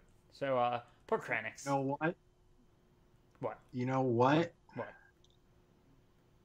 I think I know it. Yeah, I think that color scheme was the one that was used on the wiki for a good time. Oh, probably. That makes sense. Yeah, because I just looked and I'm like, wait a minute, that is the Alicon colors. Oh wait, nope. Yeah, they must have changed it. So the 5-pack comes in a little diorama box that looks like the Judgment Room with the pit and everything. It looks amazing. Yeah. Very unfortunately, this thing isn't available to order yet because I would. Nope. I need to have In a this. heartbeat. I need the set purely for the bait. Like this is where I wish there used to be an eBay seller who most likely stole a bunch of stuff from the factories, but back around Thrilling 30 and like a little bit after, you could I remember specifically it was Tankors from Thrilling 30. You could get cheap Tankors from this guy so easily. I didn't do it. Someone I know did and has a bunch of Tankors. But if a bunch of dubiously acquired individual bailiffs showed up on eBay, I'd buy a bunch. I need the bailiff. I need multiples of the bailiff. I at the very least need two of this set. I'd be satisfied with 2. What are you gonna do with the extra Quintesson and non-troop builder? Well, no, the figures? Quintesson I can keep. The Yeah, Quintesson's troop builder. the Quintesson everything. The Judge even. Yeah, there's a bunch of judges. All right. So So then the the only same- one, who would be the only ones that you couldn't troop build then? Kranix, and what about the other guy with all the arms? The The prosecutor. prosecutors I are mean, they're, bot type. yeah, they're all like types of Quintessons, and the Kranix Marvel. you could like do up as like pretend the other one's like Arbulus. or all better idea, send me Kranix and I'll eat it. Okay, yeah, No, No. yeah, they'll actually choke on one. sure. I Like that, didn't say in one bite though. Yeah, sous vide Anyway. Kranix. Yeah, exactly. Get him up to a nice medium rare. Mm-hmm. So yeah, I'm all in on this set. I'm all in on 2 of this set probably. Which if this is gonna go up on Pulse is gonna be the limit because that's the limit on everything on Pulse except for Refractor apparently. Yeah. Oh, yeah. I'm assuming everyone else on this call is at the very least considering this set. Oh If my! I want it, if I have money at the time, I'll get it. If not, then I'm gonna miss out, and I'll just be sad for the rest of my life. It'll retail for $69.99, I believe. Yeah, $69.99. So you have from now until September, which honestly isn't that far away because we're halfway through July, which is scary to think about. Yeah. Yeah. What the... I don't know. Gal, don't remind me of this. Don't remind me of these things. But no. You know what? You know what? Honestly, It's scary, but at the same time, 2020 is almost over. right. And you know what? You know what? From what we know about 2021, at the very least on the Transformer side of things, we're gonna be okay. Yep. Anyway. Assuming that everything else in the world is okay, but That's a big if, though. well, I was just about to say we're not allowed to talk politics on the forums, but we're not related or affiliated with any forum, and we're not about to start one, just so we can establish that rule. So that pretty much sums up Fan First Friday. I personally, as far as the reveals, think that this was much more exciting than the first one. Significantly. Yes. As far as I do feel like the first one, it was easier to get the stuff that was revealed. Yeah, because it was like, hey, here's all this cool stuff. It's up for pre-order now on Pulse. Yeah. And with this one, it's like, hey, here's all this cool stuff. Good luck getting it from Walmart, suckers. Yeah, it's like, oh yeah, here's all this stuff. You have to go to Walmart, Pulse, and Amazon, and pray you go to the right one first. Yep. Which apparently was I had- Walmart, but... Jared? My main target was the select stuff, so I was just stuck on Pulse's website, just refreshing. Yeah,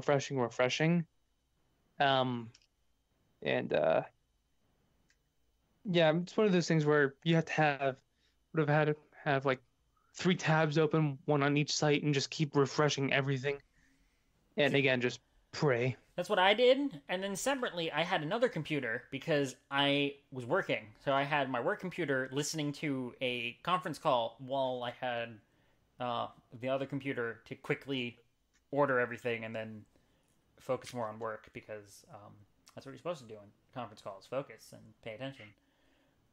Yeah. Let's pay attention. Something I don't do nearly enough of.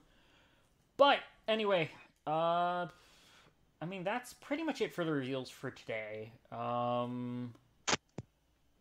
So the next thing we get to kind of unpack is the future. Yes. I mean, and we've talked about it before. It based off of listings and everything, it looks like on the Studio Series side that the Transformers 1986 film will be celebrated, and there will be releases through there that will be movie inspired. We recently got another one, Daniel and Slag. Yeah, it's listed as Slag from whoever revealed it. I have heard that it may have come from Collecticon. I saw one sold tweet about that, but then I looked. It's a Walmart listing, sold by Walmart. Yeah. So I don't. Yeah. So I don't know. It didn't seem like another marketplace thing. So at the very least, it seems like okay. There's another likely Studio Series 86 release. The Quintesson pack very much feels like getting people more familiar or bringing another familiar thing from the movies to kind of get people prepped for next year. And then the other thing that is there's a lot to unpack with this. What? Well, there's also a few others that I don't think we talked about last time. Oh, Cup, Jazz, and Blur.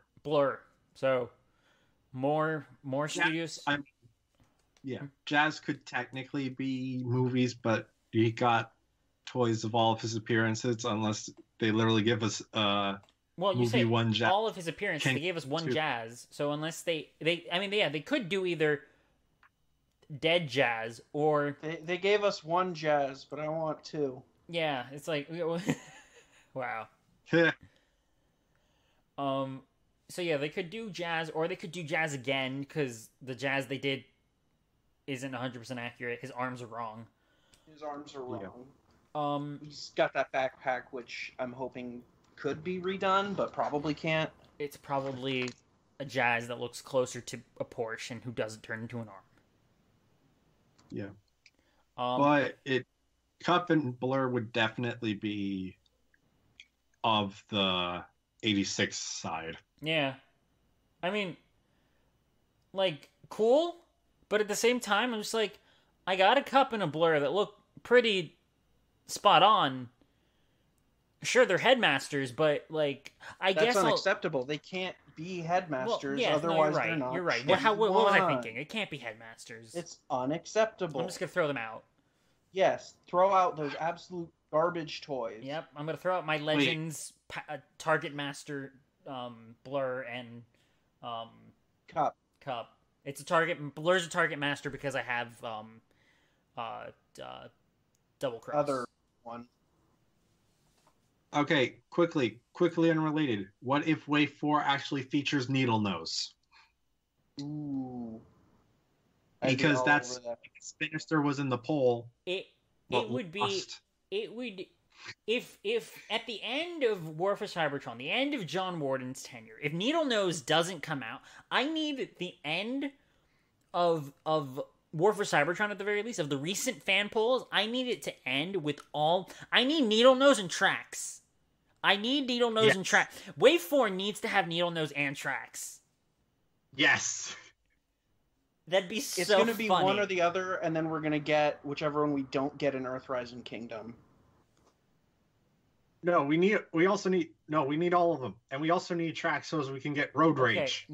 Kingdom, what's that? Oh, right. The thing we were trying to talk about. Yeah. Yes. I segued it for you. Thank you. Welcome. So, with the War for Cybertron trilogy Netflix show about to premiere 13 days from now on the 30th, Netflix was releasing through the different social media channels and everything, a few motion posters is what they were calling them.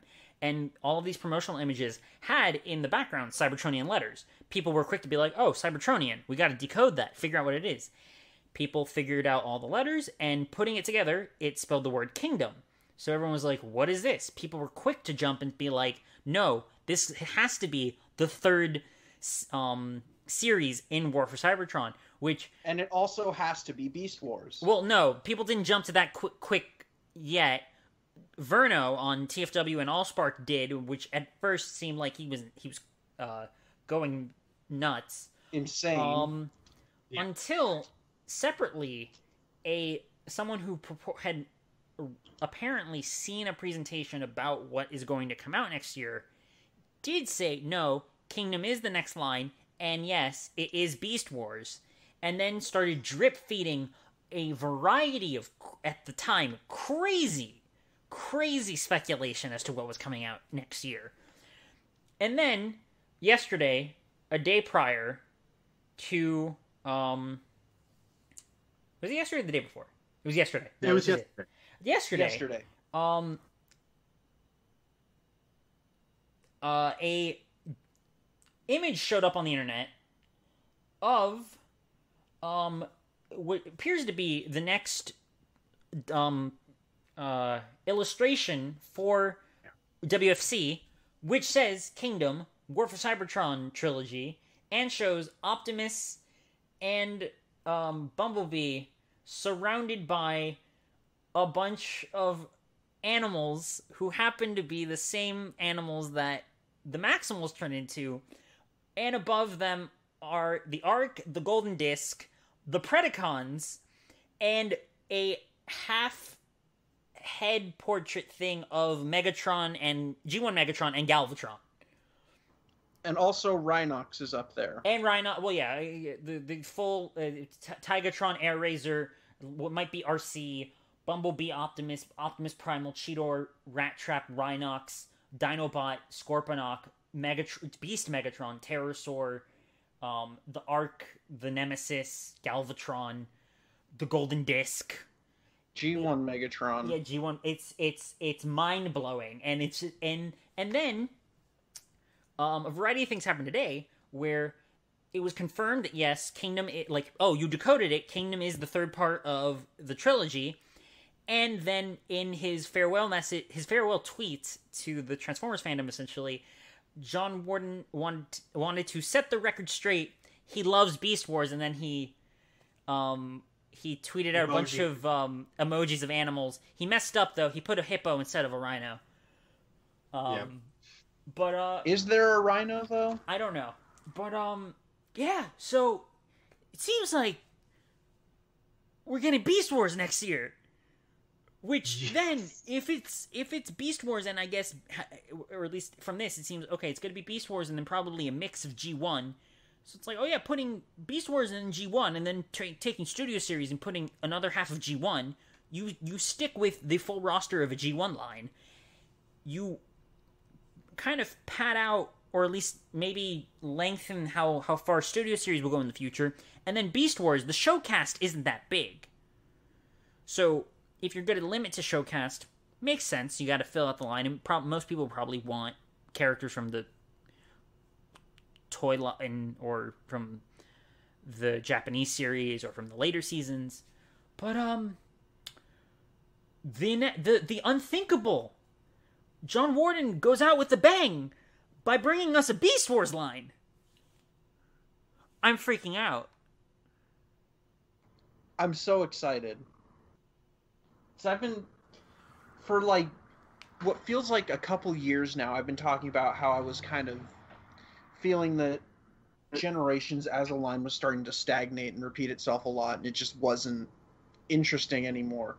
Because they just keep redoing G1. And I get that that's what the line's been most of the time, but, right. Eventually it all goes stale. You want some freshness, especially you're tired of that stale bread. You want a fresh baguette. Especially if every couple years they dedicate, it's like, oh, we need another Optimus, we need another Starscream. It's like if you took those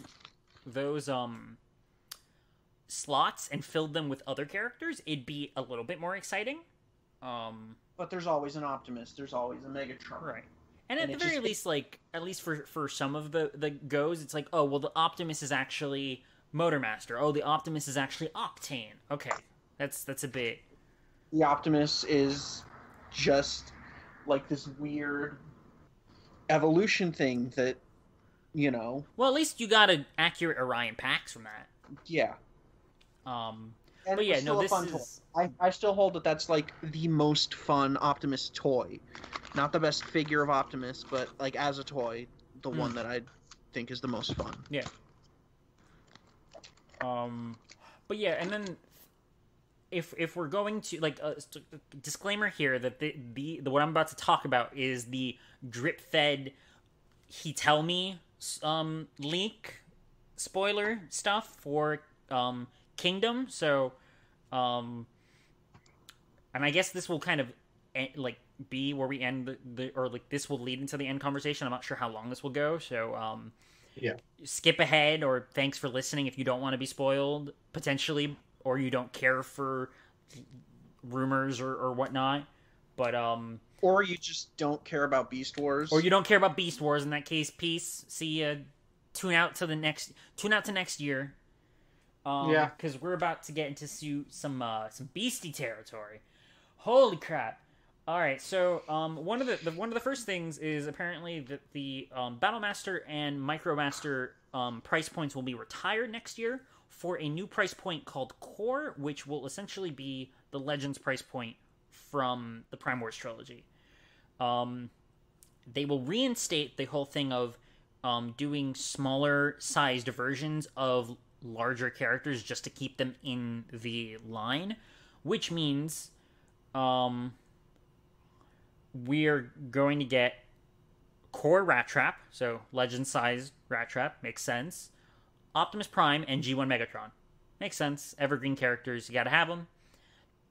Another thing that will be part of the line is that the version of the weaponizers and modulators before them for this line will be fossilizers, which apparently are new characters. They look like dinosaur bones or something, and they'll be able to plug on as armor. That's neat. Because if I know anything about kids, they love dinosaurs. They love bones. That's what we said before. They love bones. Kids love bones. As a 10-year-old, the most exciting part of my week would be if I got chicken wings, because it's got bones. Yep.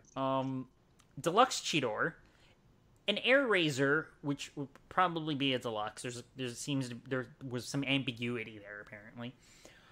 Voyager Optimus Primal, Voyager Dinobot, Voyager G1 Inferno, Voyager, and some of these might not necessarily be strictly for Kingdom, especially some of these which have a bit more of a 1986 flair instead of a 1996 flair, so some of them might end up being studio series. Generation 1 Scourge, to go with the nice Cyclonus we saw. Generation 1 Hot Rod. There was no other Hot Rod. At least for Beast Wars. There's studio series Hot Rod. Well, there wasn't a Beast Wars Hot Rod. There was no Rhodamoose or Rhodamouse. There should have been a Leader. They were just a bunch of clones. Leader Beast Wars Megatron. A Leader Rodimus Prime. Full with a trailer, full Winnebago was from the description I saw, and possibly a Scorponok. I would imagine it's safe to say Beast Wars Season 1 characters are all going to happen. Yes. I want to try to properly articulate why them doing 1986 and 1996 basically is perfect for me as far as making me just completely blow all my money, is because when I was a kid, the main Transformer stuff that I had on VHS, like, I was a very little kid. First impressionable, very impressionable, like toddler into, like, grade schooler. I had Baby Miguel. Baby Miguel had the 1986 Transformers the movie on VHS, along with the Beast Wars episodes Bad Spark and Code of Hero, because that was a promotional VHS back then. Yeah. And you had Rebirth, right? And I had Rebirth. Rebirth was later, but putting in Rebirth, those three are like formative for me, because what do I love personally? I love every character that was featured in the 1986 film, regardless if they were from the crop of people who died or the season 3 cast who got featured. I say season 3, they're from the movie. Beast Wars, and just especially character, like just a lot of the early characters, and then Rebirth, because then just I love Headmasters, and then you also have a whole other slew of early characters who might make cameo appearances or whatnot. So, and also the fact that, like, because I've been around long enough for people to be shaking, like, anything they can, like, people violently and screaming, like, when are we going to get classics Beast Wars? When are they going to do because it's illogical. It's like, when are they finally going to throw Beast Wars fans a bone? Because they're next. Here it is. Oh my god. And the fact that this line is being supported by a Netflix show, an animated series. We're going to get a new Beast Wars animated series, basically. It's going to be crossed with G1, but also if you're just being like, oh yeah, that box art, for me, it's like, oh yeah, Galvatron's causing some, like, I would imagine, Galvatron's causing some sort of time travel shenanigans, which makes Optimus and Bumblebee cross over with the Beast Warriors. It's like, what? This is the official fiction, like, this is probably the official fiction of a toy line for a full year? What? Hell yeah! And it has a Netflix show. I'm just, like, so excited. Yeah, I just had a thought, and it's probably not going to happen, but it would be awesome if it did. The Commander class figure for that line, Transmetal 2 Dragon Megatron, It, and it, the dragon mode is the Unfortunately- size of like Skylings. Unfortunately, to shoot down that idea very quickly, while not listed here because there weren't any specific names attached to the Commander or Titan size classes, they have said that they aren't Beast Wars and will in fact be, well, at the very least not Beast Wars. I don't know if they said specifically G1. the thing that was said, the guy said, which again, it's like, sorry, there's just some Dragon Ball Z figures being revealed, and the names the official Romanized names of some of these characters is wild. Yeah, the leaker did suggest that, or did say that it was, I guess suggested that the larger size classes, so Commander and Titan, won't be Beast Wars. They will be from basically G1, which for Commander, I don't know what that would be. For Titan, The Griffin. It's going to be the Griffin. no, what for Commander? The Yes. giant purple griffin. I'd be fine if it was the Griffin. No, for me, the Titan has to be Metroplex. Yes. They have to Yeah. do. They have to. They have. If it's John Warden's last line, it has to tick all the boxes. So it's like, oh, the meme is dead. I like Beast Wars. Oh, Metroplex V2. I had my say. It's like, Yeah. oh, it's like John Warden's rebuttal to the first Titan. Be like, here's the version we wanted to make. Yes.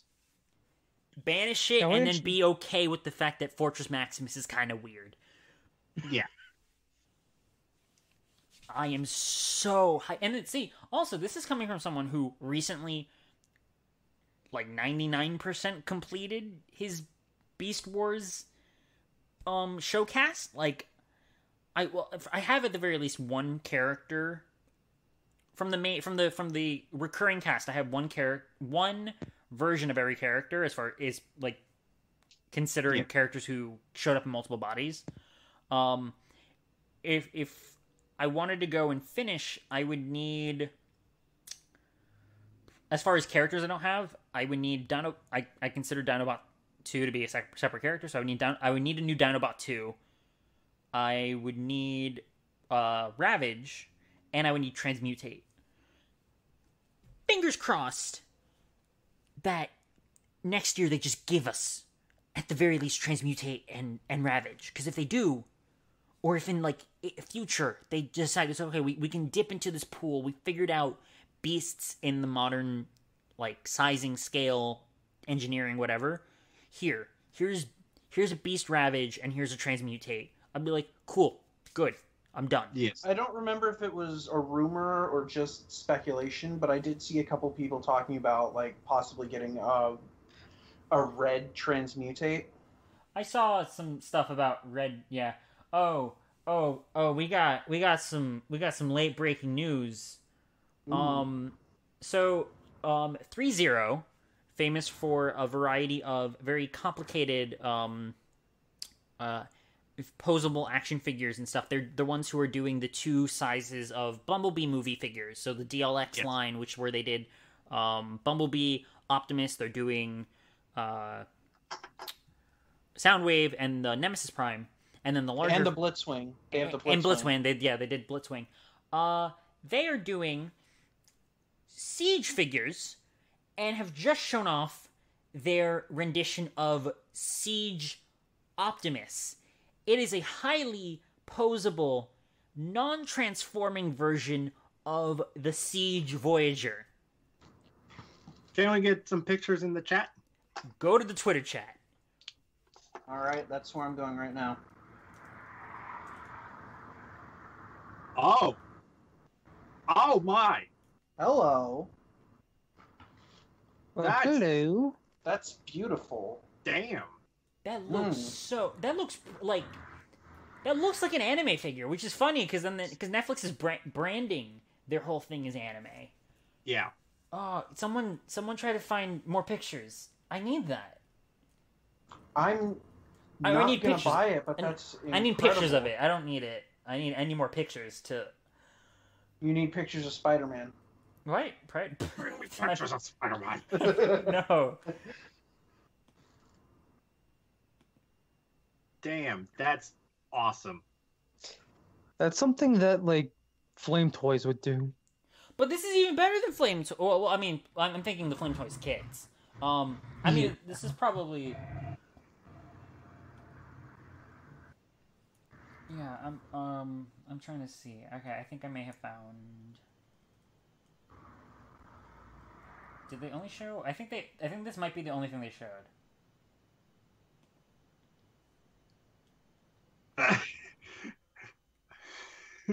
Yeah, that's the only image that they showed. Oh my gosh. No, but he's sculpted like the show model. He's got all of the cracks in his like head and everything. So He's got all the battle. He's got like a crack on his windshield. This looks like so good. So this is a highly I'm absolutely not buying it.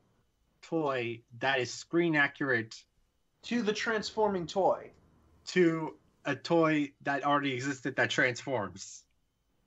Yes. Based on G1 Cartoon Exactly. Optimus Prime. It's exactly what we've always wanted. Yep. This is the future that G1ers want. This is so weird. But no, if they keep imagine if they keep that up and they do like figures from every if they keep it up. And then we got Kingdom. Ooh, imagine a deluxe Kingdom Primal. Yes. You went full Megatron there, buddy. Yes. I mean, of course I should go full Megatron there because, you know, Beast got- Wars. Beast Wars. I know. I genuinely don't think I've been this excited about Transformers in like a year and a half. Yeah. This is cool new stuff. Finally. The weird thing though is when I think of Beast Wars, what just keeps going through my head is the one comment that was left on Chris McFeely's Basics episode on Optimus Primal. You can't repeat that here. No, I can't. But Say it everyone in the keeps chat because I forgot about it. No, well It's the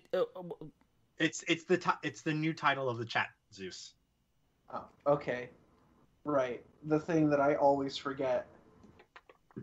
Yeah. Oh, the kid. Yeah. Yeah. Yeah, so there's gotcha. people keep editing the Kingdom poster with that, which is funny. But also I feel like it may accidentally, especially if they start doing it with a more high-res version, it may accidentally just find itself in like Official marketing material. yeah, official marketing material, which would be Oh god, imagine if Comic Book runs a story with that. that'd be funny. I mean, That'd be the thing that was also pretty nuts is that comicbook.com ran a story about how the third part of the War for Cybertron trilogy will be titled Kingdom. And then they linked the rumor or the leaked rumored poster. Hasbro retweets a tweet for that article from comicbook.com, and I'm just like, Hasbro. So then it's also been started like weird conspiracy theories of, did Hasbro purposefully leak the low res Kingdom poster to get hype? Because right now you have like we're in the midst of Earthrise only really as far as like product that is out. Earthrise Wave 1 is the only thing that's fully out. Some select stuff, and then Wave 2 is starting to trickle out. Like, just today, people started getting charged at BBTS for Scorponok and Skylynx. So, Scorps and Skylynx. Another recent sighting was for Slitherfang. Didn't someone Yes. find a double dealer in a Target that was street dated? Is a double dealer street dated. I have my double dealer from Amazon. So Wave 2 is starting to trickle out. And then most likely, like, by September, we'll be in the full force of Wave 2. At that point, a lot of these other...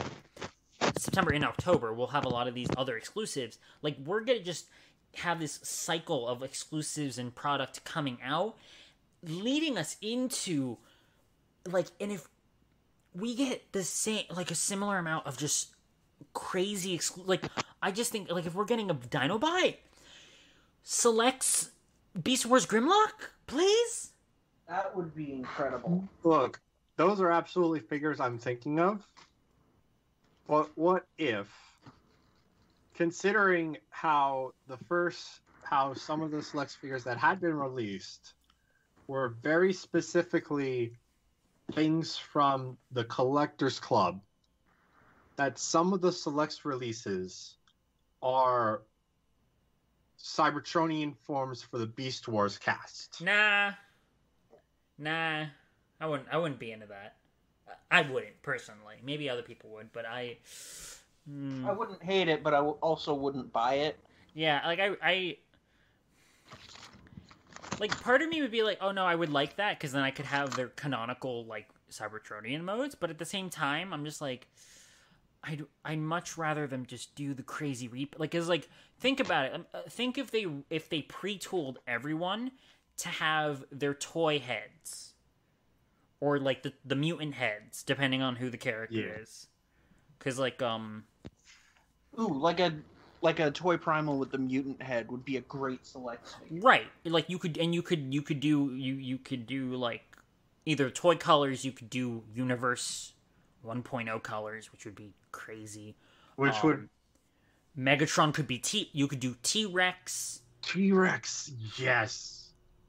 Yeah, like which also, like, wait, like, I think some things suggest T-Rex might be Grimlock, so then you have two... Next year we'll have 3 Grimlocks.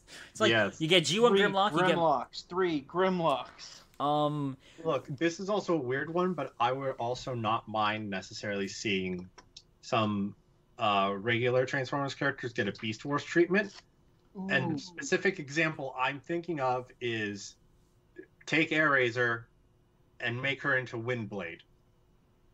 I would not mind that at all. That'd be neat.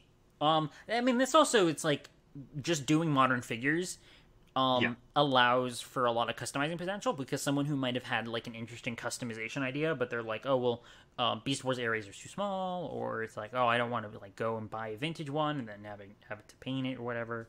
But it's like, yeah, it's just like, oh, here's a deluxe Airazor, which is also an improvement, because Airazor's only ever had, like, Beast Wars Airazor proper's only had 2 toys, the basic from the original series and her Transmetal deluxe figure. So having a larger deluxe Airazor who probably looks more like her show model.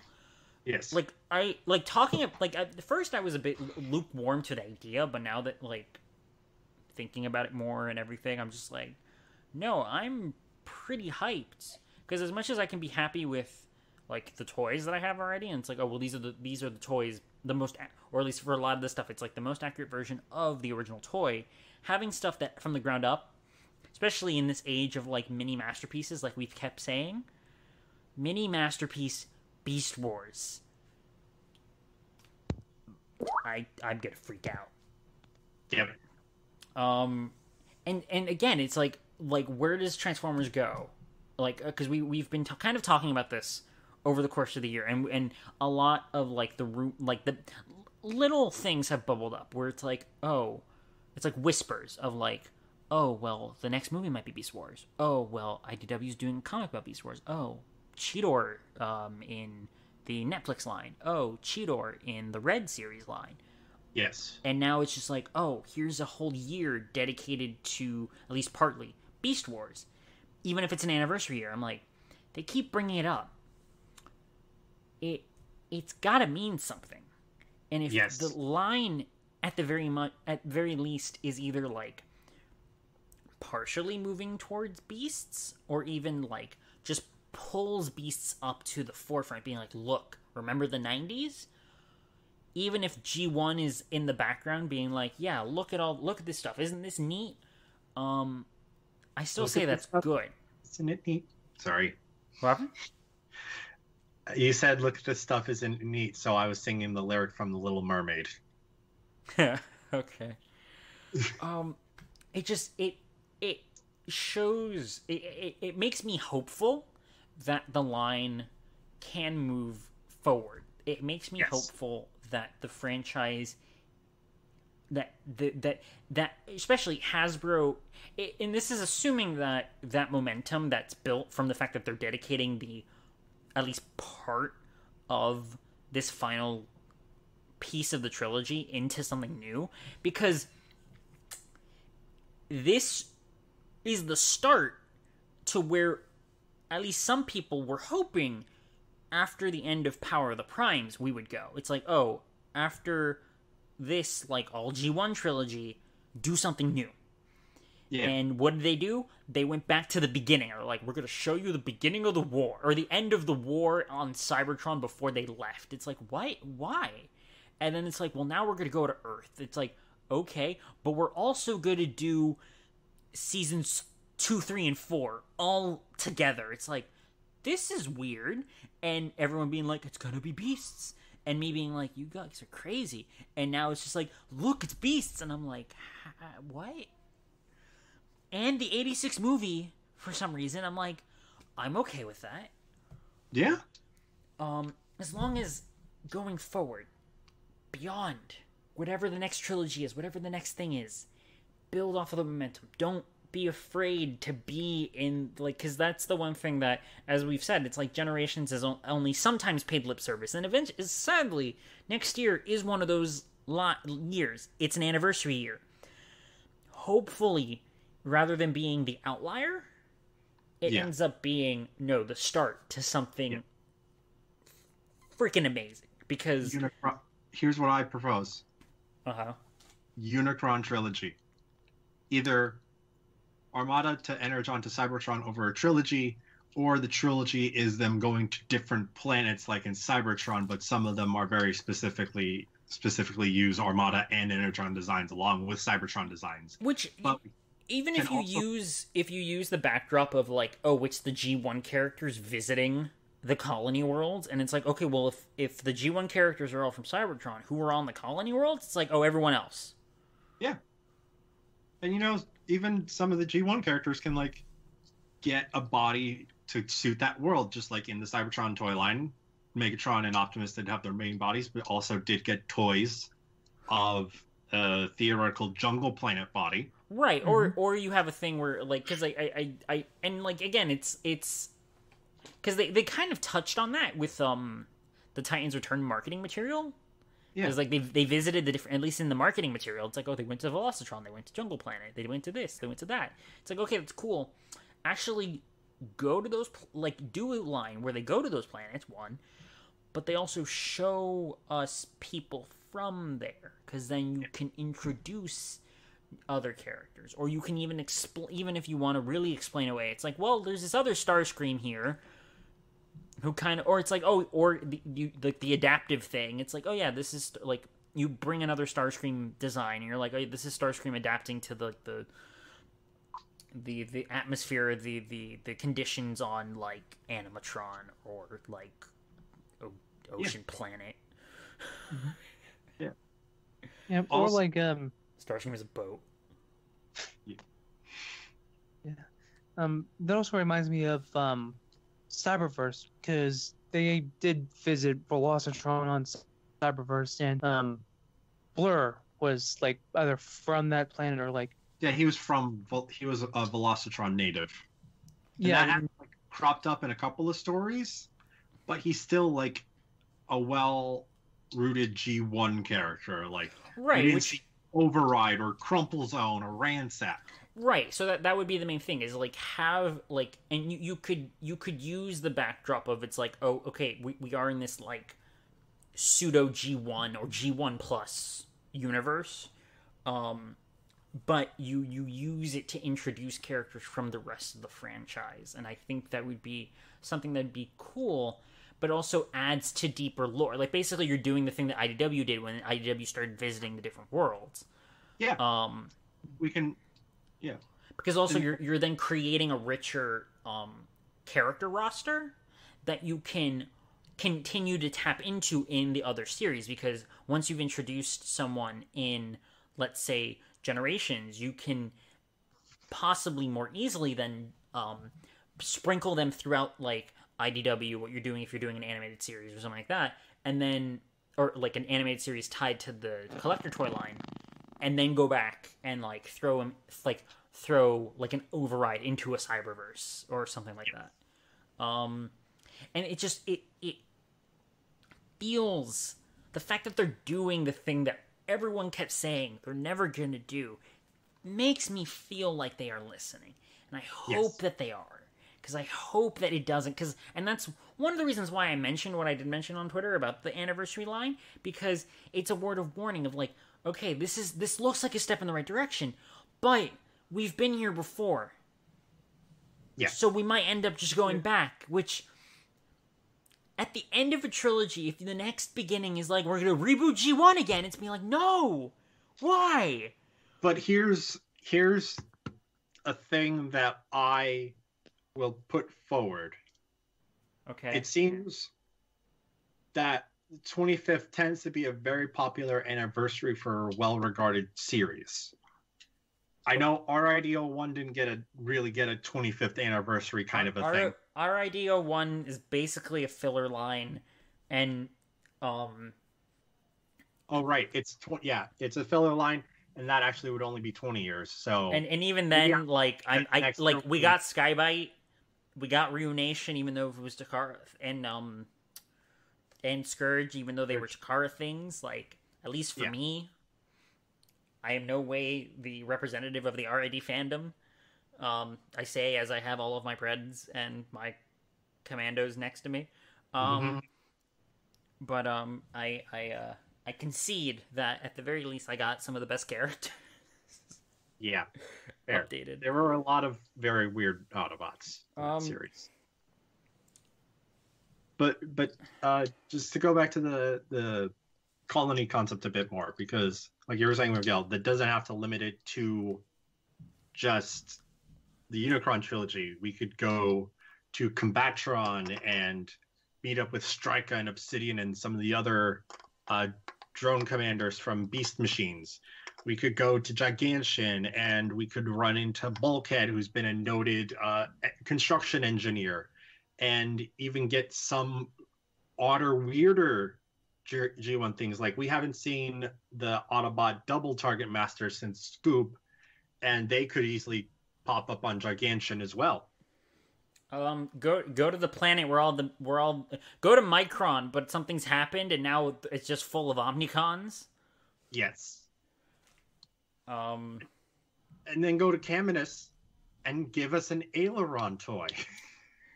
Give us a wide release Nautica? Yes. And Mistress of Flame? Maybe? I doubt Mistress of Flame. Maybe though, at the very least, even if it is mostly female characters that we have gotten in the past few years, at least with more varied body designs, you know? Yeah, that'd be nice too.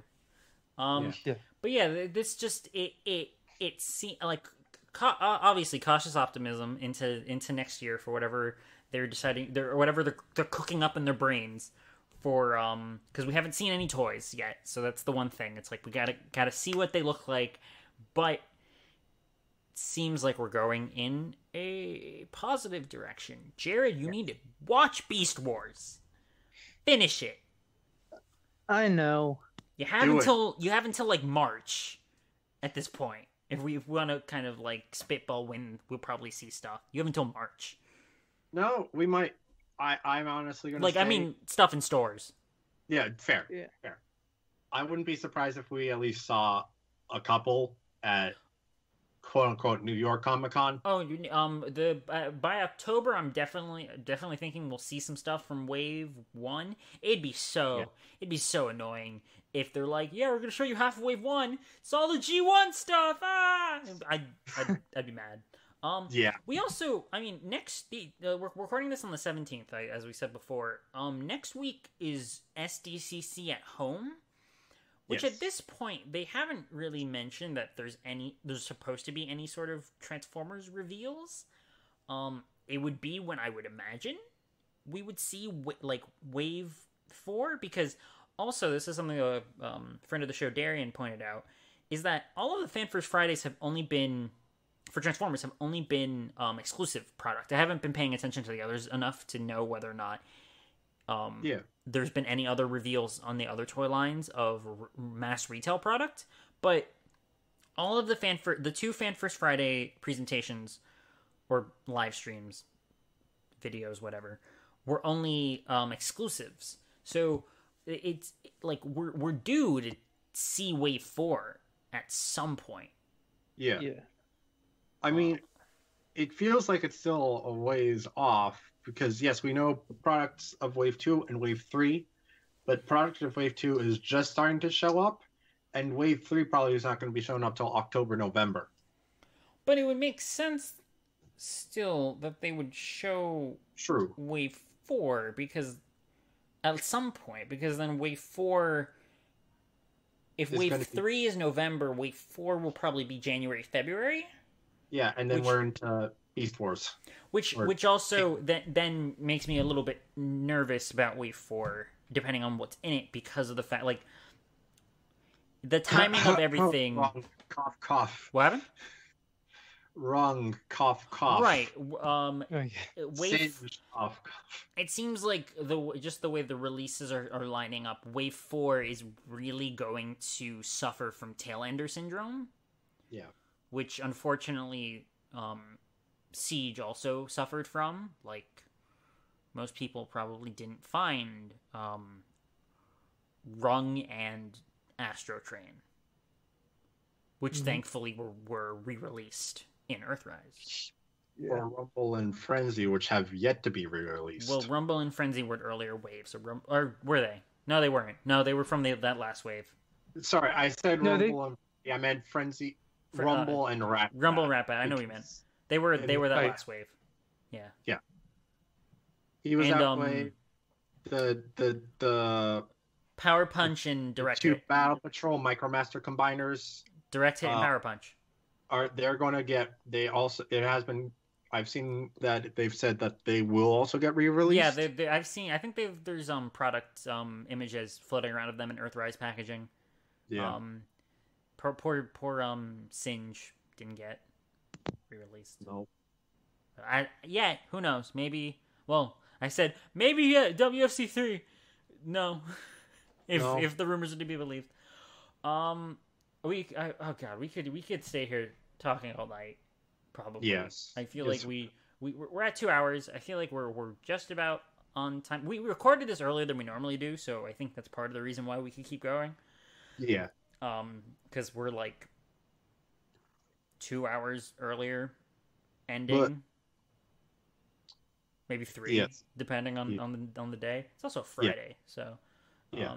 Well, at least I don't know. At least I don't have to work tomorrow. I don't know if anyone else has the day off. Yeah, me either. No. At worst it'd be Jared, but is Jared still here? He said he stepped out for a moment. Oh, oops. But I don't pay attention.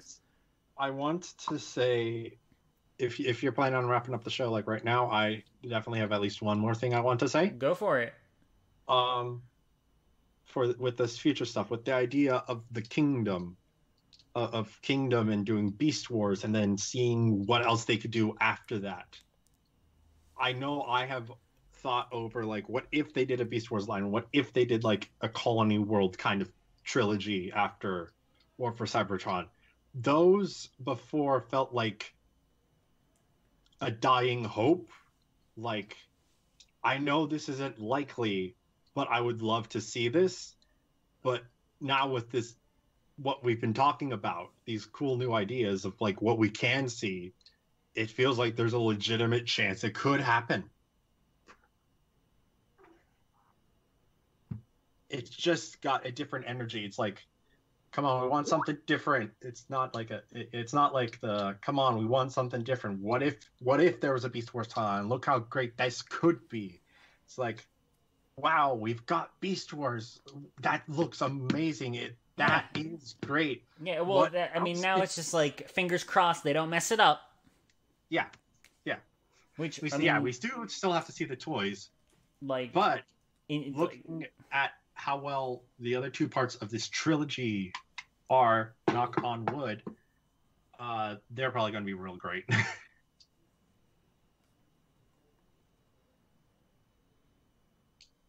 Yeah. So, in Warden we trust, I suppose. Yes. So, this has been a very fun episode. Oh my god, what am I doing? Nothing. All right. A video autoplayed on Twitter, but thankfully it is muted, so none of that audio will be in the recording. So thank you for listening. If you aren't already, please follow us at Steel City Bots on Twitter or at Nerdy Geek Talk on Twitter. Search at Nerdy Geek Talk wherever you listen to podcasts to catch more of the episodes we've put out over the years. It's been years at this point. Personally, you can find me at Logos Miner, which I've been tweeting some things which people are liking a lot, and also replying to me with very interesting replies about like penicillin and other things. What? My replies have been the replies on some of the tweets I've made recently, which have just been more like, stop complaining.